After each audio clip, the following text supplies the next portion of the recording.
अस्सलामुअलैकुम बिस्मिल्लाहिर्रहमानिर्रहीम।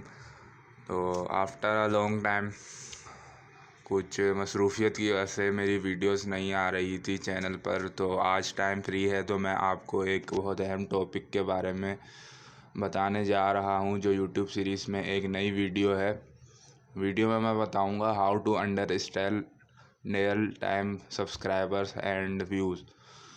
किस तरह आप अपने सब्सक्राइबर्स को और व्यूज़ को समझते हुए चैनल को इजीली ग्रो कर पाएंगे इन 2024 की बात हो रही है। इस साल के एतबार से मैंने पहले भी बहुत सारी वीडियोस लगाई और अभी मज़ीद वीडियोस आई हैं और आती रहेंगी। यूट्यूब स्टूडियो 2024 जैसा कि ऊपर मैंने लिख दिया, हाईलाइट इसलिए कर दिया है क्योंकि ये की टॉपिक है आज का। सब टॉपिक समझ लें इसको।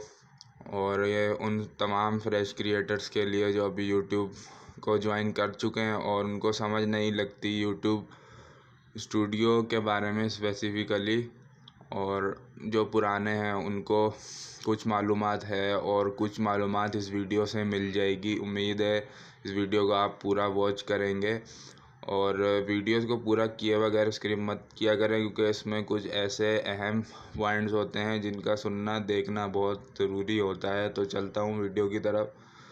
पहला पॉइंट है, जब भी कोई या मैं आपसे जैसे बात करने लगा हूँ तो पहले पॉइंट से बात करूँगा। पहला पॉइंट है कि जब भी व्यूज़ की बात होगी, सब्सक्राइब्स की या फिर ऑडियंस रिटेंशन की बात होगी, तो सबसे पहले मैं व्यूज़ की बात करूँगा। व्यूज़ क्यों अहम है, सब्सक्राइबर्स और फिर बाद में ऑडियंस रिटेंशन, जिससे चैनल रीच जो है डायरेक्टली रिलेटेड है या लिंक्ड है। क्यों है ऐसा? क्योंकि सबसे पहले जब आप स्टूडियो को इस्तेमाल करते हैं एज अ क्रिएटर टूल के, तो उसमें एक मैट्रिक होता है एवरेज व्यू परसेंटेज। ये तब काम आता है जब आप अपने चैनल पर शॉर्टर वीडियोस को लॉन्गर वीडियोस की निस्बत में ज़्यादा अहमियत देते हैं, या फिर सिंपल वर्ड्स में मैं आपको बताऊं तो आप शॉर्ट क्रिएटर हैं, अभी लॉन्ग क्रिएटर नहीं है। आप शॉर्ट वीडियोस को लॉन्ग वीडियोस से ज़्यादा तरजीह देते हैं, अहमियत देते हैं। इससे होता क्या है कि आपके चैनल की पब्लिसिटी होती है, ज़्यादा से ज़्यादा पब्लिक जैसी हो या कहीं की भी हो, वो आपकी वीडियोस को वॉच करती है, जो कि अभी आपकी सब्सक्राइबर नहीं है लेकिन वो आपकी सब्सक्राइबर बन सकती है। कैसे? जब वो आपकी वीडियोस को आकर व्यू करते हैं तो वो इम्प्रेशन की वजह से होता है। एवरेज व्यू परसेंटेज आपके शॉर्ट वीडियोस पर पड़े हुए कवर या थंबनेल के तौर पर एक्ट करता है। जैसे आप लॉन्ग वीडियोस अपलोड करते हैं तो उस पर एक थंबनेल लगता है जिस पर क्लिक थ्रू रेट होता है पॉसिबल है, और उससे इम्प्रेशंस पड़ते हैं और साथ में व्यूज़ भी आते हैं। तो मे बी आपके लिए एक न्यू एक्सपीरियंस या न्यू इन्फॉर्मेशन हो, क्योंकि मैंने पर्सनली ऐसा ऑब्ज़र्व किया है यूट्यूब पर जो थंबनेल्स नहीं लग पाते हैं शॉर्ट वीडियोस में, उसमें एवरेज व्यू परसेंटेज का एक अहम किरदार है। इससे क्या होता है, पता चलता है कि आपके शॉर्टर वीडियोस पर व्यूवर्स कितना परसेंटेज ऑफ कंटेंट कंज्यूम करके फिर किसी तरह के फॉर्मेट या चैनल पर जाते हैं वीडियोस देखने के लिए। तो इससे अल्टीमेटली होता है कि आपके चैनल की रीच बढ़ती है, 100 क्या 1000% बढ़ती ही बढ़ती है। इसके बाद है शॉर्टर वीडियो। शॉर्टर वीडियोस बनाने से क्या होता है, एक तो ये शॉर्ट स्पैन ऑफ टाइम यानी शॉर्ट पीरियड ऑफ टाइम के लिए होती है, इजीली लोग इस पर क्लिक कर लेते हैं और फिर उसको ऐसा नहीं है कि मिड में या फिर शुरू में ही छोड़कर चले जाते हैं, बिल्कुल एट द एंड पॉइंट तक देखते हैं और फिर आगे मज़ीद और लोगों को भी अगर समझ आए तो भेजते हैं। इसमें ये पॉसिबिलिटीज़ होती हैं। लॉन्गर वीडियोस की बात करें, जब आप यूट्यूब स्टूडियो समझ रहे हैं तो एक पॉइंट मैंने आपको बता दिए शॉर्टर वीडियोस के बारे में। लॉन्गर वीडियोस के बारे में एक पॉइंट बता रहा हूँ जो कि नंबर 2 है। यूट्यूब स्टूडियो में सबसे पहले आपको लॉन्गर वीडियोस के लिए थंबनेल्स पर काम करना है। मतलब आजकल यूट्यूब पर एक ट्रेंड नहीं कह सकते, एक ऑप्शन एक्टिवेट हुआ है। मतलब 24 शेड्स के आप थंबनेल बनाते हैं तो यूट्यूब इजीली आपके वीडियो को पिक कर लेगा। मतलब रेड के 8 शेड, फिर ग्रीन के 8 शेड और फिर ब्लू के भी 8 शेड, मतलब इन तीनों को मिलाकर 24 24 तरह के शेड आप अपनी वीडियोस में इस्तेमाल करेंगे तो आपके थंबनेल को यूट्यूब पिक करेगा और लोगों तक पहुंचाएगा, रिकमेंड करेगा और सजेस्ट भी करेगा। तो लॉन्गर वीडियोस के लिए यूट्यूब स्टूडियो में एक मेट्रिक होता है, एवरेज व्यू ड्यूरेशन। अगर आप इसको समझें तो इसको आप ऑडियंस रिटेंशन भी कह सकते हैं। ऑडियंस रिटेंशन क्यों कहते हैं? ऑडियंस रिटेंशन इसलिए कहते हैं कि आप अपनी पुरानी वीडियोस में जो बता चुके हैं, क्या आप अपने नए वीडियोस में भी वही बता रहे हैं? मतलब इंटरकनेक्टेड है आपके कंटेंट।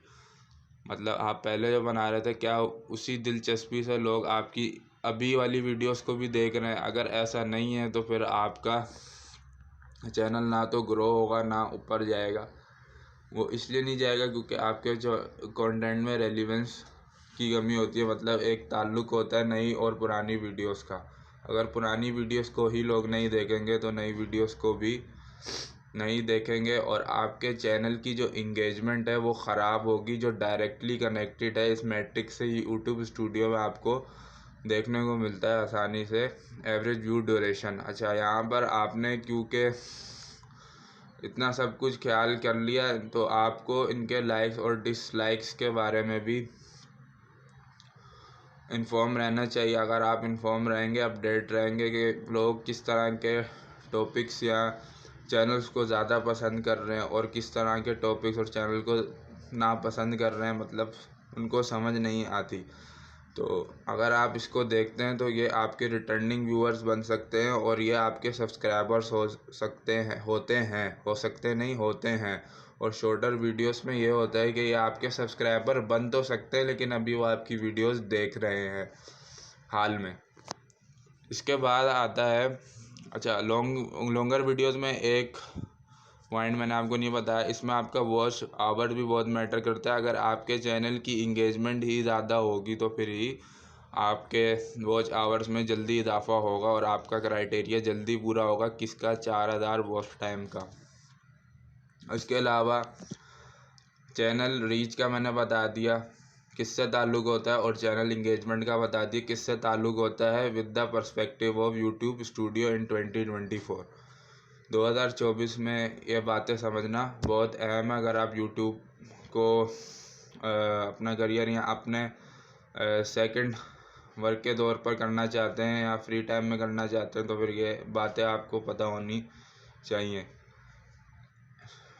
चौथा पॉइंट है subscriber watch time. Subscriber watch time का मतलब फिर वही बात रिपीट नहीं करना चाहता लेकिन फिर भी बता देता हूँ, 4000 ऑफ आवर्स, जो कि शॉर्टर वीडियोस से पूरा करना पॉसिबल नहीं है, लॉन्गर वीडियोस से पूरा करना पॉसिबल है। यानी कि आप चैनल रीच से ज़्यादा चैनल इंगेजमेंट पर काम करें। चैनल इंगेजमेंट पर काम करेंगे तो उस इंगेजमेंट की वजह से आपके चैनल की रीच में इजाफा होता चला जाएगा। अच्छा, अब आपने जब इसका ख्याल रख लिया तो फिर आप जो है अपने चैनल के रिटर्निंग व्यूअर्स और न्यू व्यूअर्स, इनके कॉम्बिनेशन, इनके कॉम्बो का ख्याल रखें कि ये इनकी एक्टिविटी दूसरे चैनल्स पर क्या है और किस तरह की वीडियोस को ये पसंद कर रहे हैं। आई मीन टू से, मतलब किस तरह की वीडियोस को, किस तरह के चैनल्स को और किस तरह के फॉर्मेट्स को, शॉर्टर या लॉन्गर वीडियोस के फॉर्मेट्स को ज़्यादा देख रहे हैं। मैं इस पॉइंट की बात कर रहा हूँ, ये वाला पॉइंट नंबर 3। तो इसमें आप अगर और मज़ीद डीप में समझना चाहते हैं तो फिर आप अपनी पब्लिक की एज, जेंडर, जियोग्राफिकल लोकेशन और फिर साथ में उनके एक्टिविटी के बारे में और रिटेंशन कहाँ कहाँ पर ज़्यादा है, उस एरियाज़ को आप कवर कर सकते हैं। तो उम्मीद है आपको ये 3 पॉइंट्स समझ आ गए होंगे शुरू में। अब ये जो पॉइंट नंबर 3 था ये भी इंगेजमेंट से रिलेटेड था लेकिन इसमें एक कॉमन एलिमेंट जो था वो फ़ैन बेस का था। किस तरह अपनी चैनल की फ़ैन बेस को कंसिस्टेंट रख सकते हैं, मेंटेन कर सकते हैं या मैनेज कर सकते हैं। इसके बाद है लास्ट पॉइंट जो बहुत अहम है इस टॉपिक में, वो है कि अभी हो सकता है यूट्यूब में जो वीडियोस लगाई जा रही हैं उसके नीचे ये ऑप्शन एक्टिवेट हो जाए कुछ दिनों में, क्योंकि मैंने पर्सनली देखा था। आज मैं स्क्रॉल कर रहा था यूट्यूब को तो ये एक ऑप्शन शो हो रहा था, तो मैंने सोचा मैं बता दूँ। रिसर्च टू एक्सप्लोर टॉपिक का मतलब ये है कि आपके जो पुराने टॉपिक्स है और आपकी पब्लिक उस टॉपिक में इंटरेस्ट ले रही है, तो उस तरह की वीडियोस आपके चैनल के नीचे किसी और की नहीं, आपकी अपनी वीडियोस ही शो करवाएगा यूट्यूब। जैसे लाइक, कमेंट और शेयर के आइकॉन या बटन शो हो रहे होते हैं। मे बी ऐसा पॉसिबल हो, मैं कह नहीं सकता, 100% श्योर नहीं हूँ, लेकिन मैं कह सकता हूँ कि ये ऑप्शन आ सकता है। और इसके अलावा आपके वीडियोस पर इम्प्रेशन आना नहीं रुकेंगे, आते रहेंगे।